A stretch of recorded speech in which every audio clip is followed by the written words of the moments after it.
Bismillahirrahmanirrahim. Assalamualaikum warahmatullahi taala wabarakatuh. Syukur kehadirat Allah Subhanahu Wa Taala kerana dengan limpah dan kurnianya kita dipertemukan di dalam sesi taklimat bersama bahagian hal ehwal pelajar HEP UiTM Johor. Izinkan saya untuk memperkenalkan diri saya.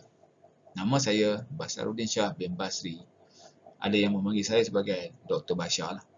Berkhidmat selaku Timbalan Rektor Hal Ehwal Pelajar HEP UiTM Johor. Bertugas menjaga hal ehwal berkaitan dengan pelajar di kedua-dua kampus Segamat dan juga Pasir Gudang. Pertama-tamanya, saya ingin dengan rasa penuh syukur dan gembira ingin mengucapkan selamat datang, ahlan wa sahlan kepada anak-anak pelajar siswa-siswi baru ke UiTM Johor. Di Segamat, kampusnya adalah kampus Simfoni Alam, Digital dan Bestari. Sekali lagi diucapkan tahniah di atas kejayaan saudara-saudari siswa-siswi kerana di antara insan terpilih berjaya untuk melangkahkan kaki ke dunia Menara Gading, tempat di mana saudara-saudari akan menimba ilmu pengetahuan serta membina kekuatan diri supaya kelak menjadi insan yang cemerlang. Sebelum kita pergi lebih jauh, adalah molek jika sekira saya memulakan sesi taklimat dengan berkongsi dengan saudara-saudari visi, misi dan objektif hal ehwal pelajar UiTM. Untuk pengetahuan saudara-saudari siswa-siswi UiTM sekalian, visi, misi dan objektif bahagian hal ehwal pelajar HEP UiTM bertujuan untuk melengkapkan visi dan objektif yang diutarakan oleh UiTM secara keseluruhan dari sudut pembangunan serta pembentukan jati diri pelajar. Selain daripada menimba ilmu akademik di UiTM, siswa-siswi UiTM akan melalui beberapa program kurikulum yang lebih menjurus kepada pembinaan jati diri, akhlak dan sasiah mengikut garis yang telah ditetapkan oleh UiTM. Berikut adalah visi, misi dan objektif hal ehwal pelajar. Visi, misi dan objektif hal ehwal pelajar, visinya adalah menjadi bahagian yang unggul dalam memberi perkhidmatan dan usaha-usaha pembangunan pelajar. Misinya pula adalah membantu melahirkan graduan Bumiputera unggul berteraskan kepada keseimbangan dan kesepaduan dari segi intelek, jasmani, rohani, emosi dan sosial. Manakala objektif melibatkan kepada merangka dan melaksana program pembangunan pelajar yang bersepadu dan berterusan serta mempunyai nilai tambah bagi mewujudkan lulusan yang holistik. Memberi perkhidmatan dan kemudahan yang menyeluruh serta mewujudkan persekitaran, pembelajaran dan tempat tinggal yang selesa dan selamat. Tak kenal maka tak cinta. Seterusnya, marilah kita berkenalan dengan unit-unit yang terlibat di bawah pengurusan bahagian hak ehwal pelajar HEP UiTM sama ada di kampus Segamat ataupun di kampus Pasir Gudang. Untuk unit-unit di HEP kampus Segamat, kita mulakan dengan unit pentadbiran am. Unit ini diketuai oleh Puan Siti Nurhalijah Masyupahan, bertindak selaku penolong pendaftar kanan. Peranan unit ini adalah sebagai pengurusan aktiviti pelajar, kelab, persatuan, kemudahan dan kebaikan pelajar serta pengurusan disiplin dan juga tata tertib. Unit seterusnya adalah unit pengurusan kolej. Unit ini diterajui oleh Puan Nur Yasmin Zulkarnain, bertindak selaku pengurus asrama kanan. Unit ini berperanan sebagai pengurusan kemudahan kolej dan juga rumah sewa. Seterusnya adalah unit kesihatan. Unit ini diterajui oleh Dr. Muhammad Ali Talib selaku pegawai perubatan. So, peranan unit ini adalah sebagai memberi perkhidmatan perubatan, kesihatan dan farmasi. Seterusnya adalah unit sukan, diketuai oleh Cik Sakinah Ismail selaku pegawai belia dan sukan. Unit ini berperanan sebagai pengurusan aktiviti sukan, penyediaan peralatan dan gelanggang. Jadi sekiranya pelajar-pelajar yang ada kebolehan dari segi sukan, bolehlah melaporkan ke unit ini untuk melibatkan diri dalam sukan. Seterusnya adalah unit kepimpinan dan pembangunan pelajar. Unit ini diketuai oleh Cik Irwan Ismail selaku Ketua UKP. Peranan unit ini sebagai pengurusan dan pelaksanaan modul pembangunan pelajar. Seterusnya adalah unit kerjaya dan kaunseling.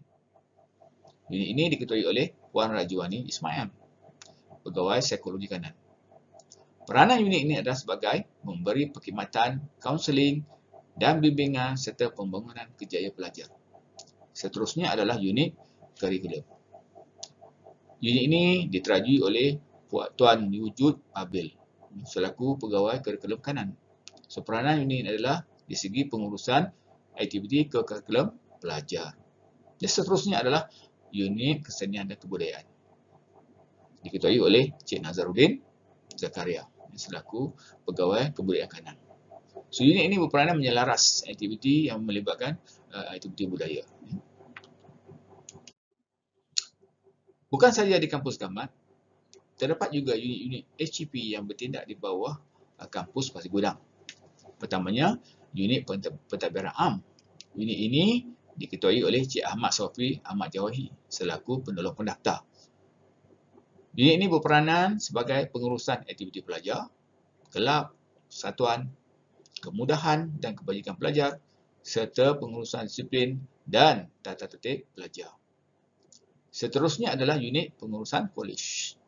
Diketuai oleh Puan Faridah Iskan Ahmad sebagai pengurus asrama kanan. So, peranan unit ini adalah sebagai pengurusan kemudahan kolej serta rumah sewa. Seterusnya adalah unit kesihatan. Diterajui oleh Dr. Syafinas Makmur selaku pegawai perubatan. Peranannya adalah sebagai memberi perkhidmatan perubatan, kesihatan serta farmasi. Seterusnya adalah unit sukan. Diterajui oleh Encik Fairuz Haji Ahmad selaku penolong pegawai sukan. Juga berperanan sebagai pengurusan aktiviti sukan, kemudahan peralatan sukan dan gelanggang. Seterusnya adalah unit kerjaya dan kaunseling. Diketuai oleh Puan Suzainah Rahmat selaku pegawai psikologi kanan, bertindak memberi perkhidmatan kaunseling, bimbingan serta pembangunan kerjaya pelajar. Dan akhirnya adalah unit kurikulum, di mana unit ini adalah diketuai oleh Tuan Muhammad Syafiq Muhammad Noh selaku penolong pegawai kurikulum. Peranannya adalah sebagai pengurusan kurikulum pelajar. Secara amnya, peranan serta matlamat kewujudan bahagian hak ehwal pelajar HEP difokuskan kepada 3 perkara utama. Yang pertama, melibatkan pembangunan pelajar. Yang kedua, melibatkan kemudahan dan kebajikan pelajar. Dan yang akhir adalah perkhidmatan kepada pelajar. Lanjutan daripada rangkuman yang saya kongsikan sebentar tadi, matlamat dan peranan utama bahagian hak ehwal pelajar HCP adalah untuk membangunkan, membina, seterusnya untuk melahirkan graduan UiTM yang mempunyai ciri-ciri model graduan UiTM dengan menerapkan nilai-nilai kepimpinan serta pembangunan diri. Dan proses ini akan lebih memberi impak apabila ia disokong juga oleh input-input tambahan seperti kemudahan serta struktur perkhidmatan UiTM. Anak-anak siswa-siswi pelajar UiTM sekalian, besarlah harapan UiTM apabila menerima pelajar siswa-siswi di dalam keluarga UiTM mengikuti serta cemerlang di dalam pengajian serta mempunyai ciri-ciri insan mulia yang mampu memainkan peranan apabila berada dalam komuniti kelab. Berikut dinyatakan matlamat penghasilan model graduan UiTM.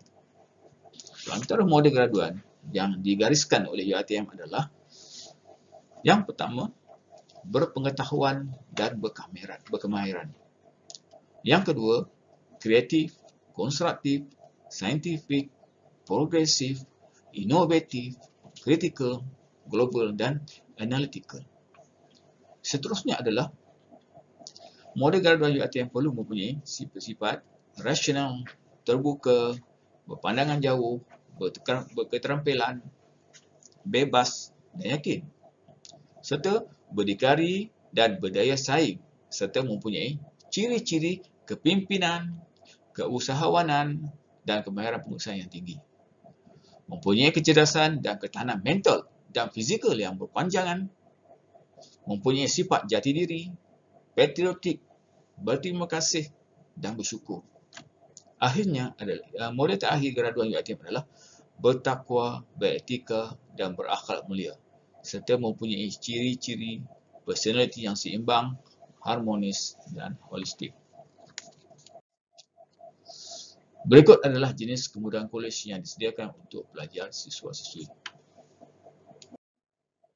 Antara jenis kemudahan untuk pelajar UiTM siswa-siswi adalah terdiri pada yang pertama, kemudahan penempatan dan juga kolej kediaman. Yang kedua, kemudahan insentif makan kepada pelajar diploma. Yang ketiga, perkhidmatan dan kemudahan kesihatan. Yang keempat, bantuan keuangan dan beasiswa pelajar. Kelima, kebajikan pelajar. Yang keenam, pembangunan kerjaya dan penempatan pekerjaan. Yang ketujuh, khidmat bimbingan dan kaunseling. Yang kelapan, pengurusan kebajikan pelajar NR. Yang kesembilan, kemudahan pengangkutan. Okey, tata tertib pelajar. Okey, tata tertib pelajar ini saya pecahkan kepada beberapa bahagian. Yang pertama adalah sasiah rupa diri pelajar UiTM. So, kita mulakan dengan siswa.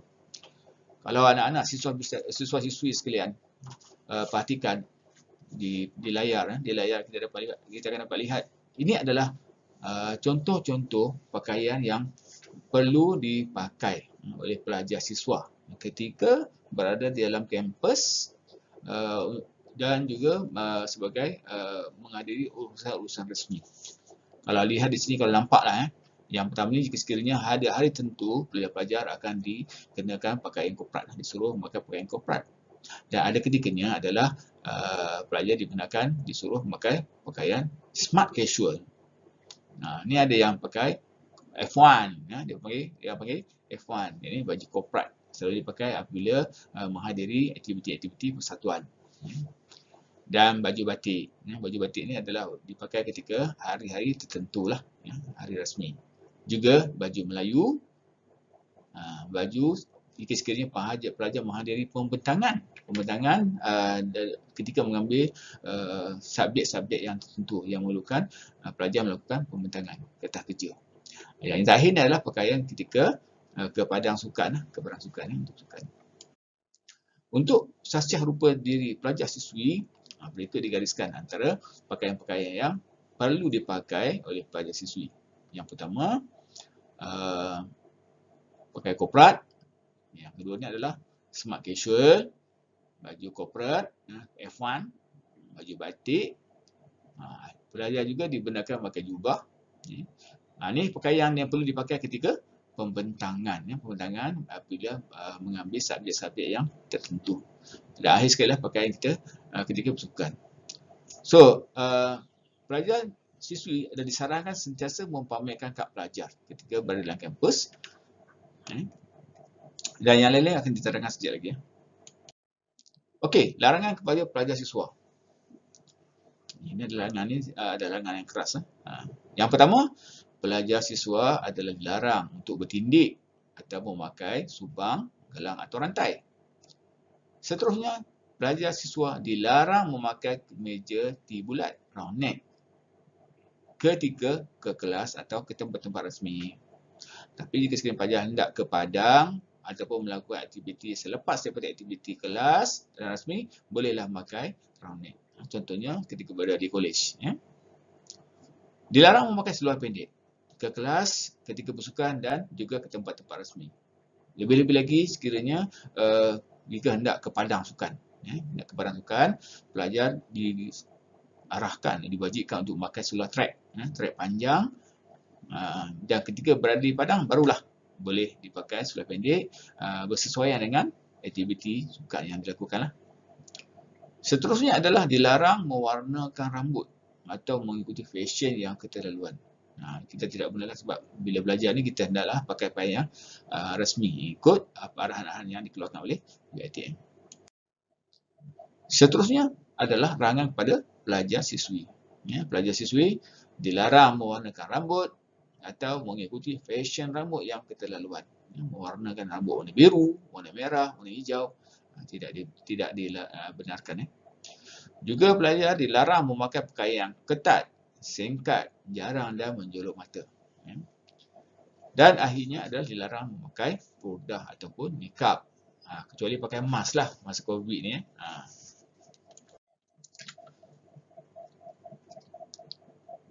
Hukuman selain daripada itu, untuk makluman siswa-siswi, negara kita di masa ini sedang berusaha melawan penularan wabak COVID-19. Justru bahagian hak ehwal pelajar juga mengambil inisiatif atau langkah untuk menambah baik kawalan di dalam kampus UiTM. So, terdapat beberapa peraturan tambahan yang telah diperkenalkan oleh bahagian hak ehwal pelajar HEP bagi memastikan COVID-19 dapat dikawal daripada merebak. Pelajar siswa-siswi boleh dapatkan perkeliling berkaitan dengan tata cara menghadapi COVID-19 daripada bahagian hak ehwal pelajar, di mana perkeliling ini akan ditambah baik dari masa ke semasa dan akan dimaklumkan kepada pelajar. Hubungan tata tertib pelajar.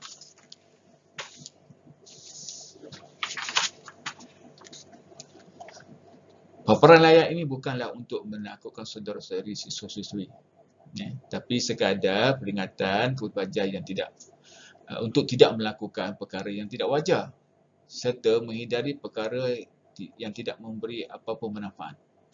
Saya yakin anak-anak pelajar, siswa-siswi yang ada di hadapan saya ini adalah baik-baik orangnya. Jadi tidak perlu risau. Kalau ada yang masih melakukan kesalahan, hukuman masih tetap dijalankan. Akan tetapi, insya-Allah niat hukuman ini adalah bukan untuk menghukum, sebenarnya untuk memberi pengajaran untuk kebaikan. Kalau kita lihat di papan layar ni, ada kesalahan-kesalahan yang telah yang dikenakan berdasarkan pada kesalahan ini adalah seperti contohnya penyalahgunaan dadah.